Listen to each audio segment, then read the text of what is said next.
then, here we go. This is episode 3 of Let's Make a Song, and so far it's coming along quite nicely, I think.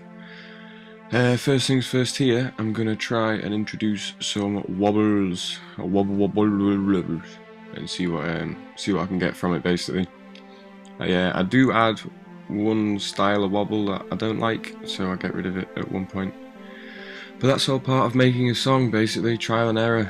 Get something done. If you don't like it, get rid of it and do something else, basically. Just keep it going, keep ideas flowing, and don't give up like I do all the pissing time.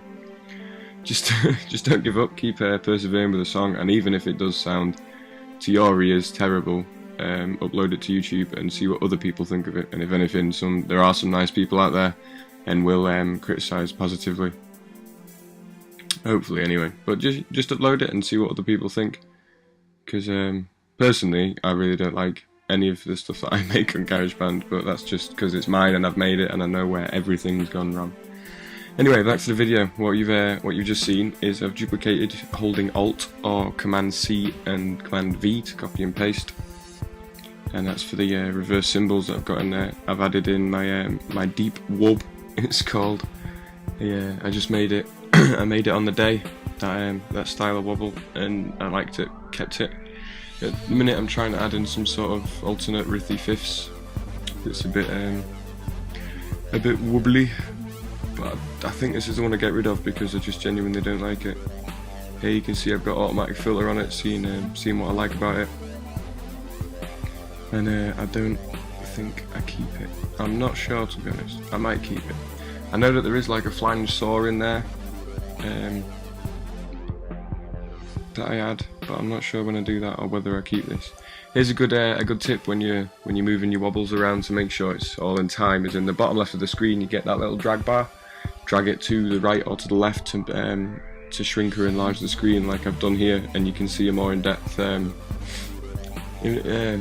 Well, it just makes your placement of these little dots more accurate, so you've got better changing in times. It just makes it a whole lot easier.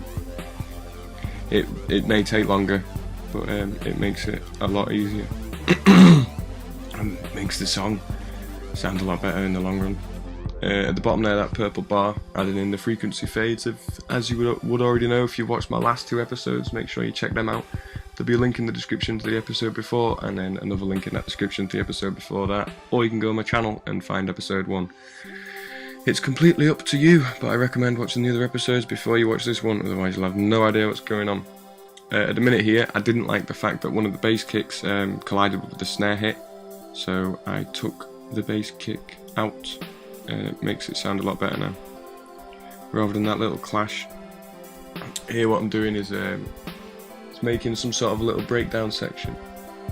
Obviously the song still isn't finished, by the way. It is nearly there. There's a couple of things that I want to change, a couple of things I want to add or remove or whatever.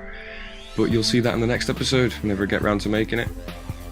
And here there's a little breakdown section where I use the frequency faders, which is at the bottom there, the frequency, the purple bar, which is Command B to pull that up, or in the top right of GarageBand, the master track, you click that and then there's all your master effects in there as well.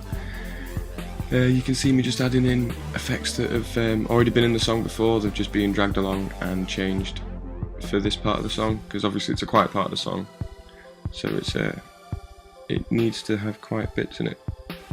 There's the main frequency being changed as well, so it's got a little dip. And here I'm having all the instruments fade in. That's, as you can see, they're all stepping down from the first instruments to the latest ones, all fading in.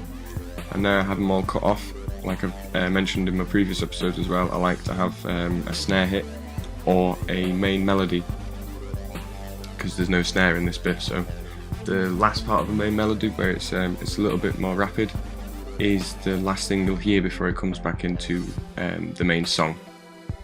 If you don't understand, don't worry, the song is at the end of the video in a minute and you'll be able to hear that part.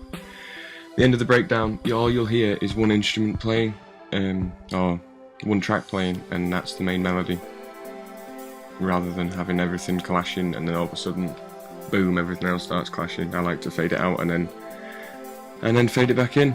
And here I am just listening to it, making sure it's all smooth, and it sounds good to me. So track should be playing now.